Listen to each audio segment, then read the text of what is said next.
Ассаламу алейкум. Бүгін 30 август 2022 жыл. Южная Корея, Инчон шаары. Бүгін бізде папирустар болса. Уналар Қырғызстанға жүктеліп жатат.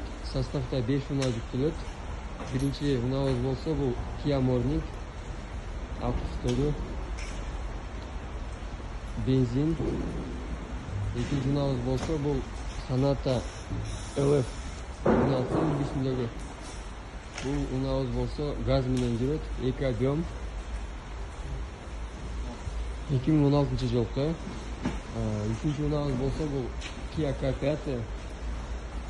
Бұл дагы 2016 жылкы. Газ менен жүрөт бұл машинабыз дагы. Авалдары жакшы барлыгы. 4-чү машинабыз болса, бұл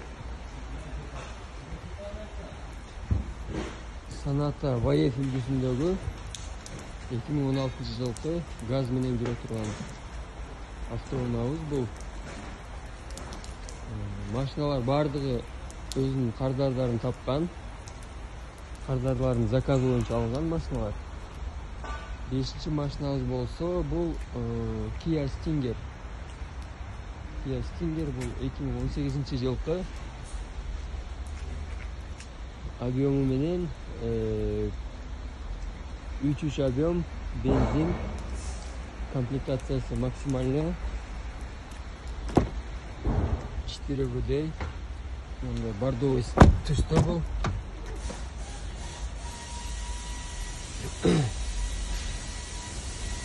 Эгер сиз дагы машина заказ кылам десеңиз, Южная Кореядан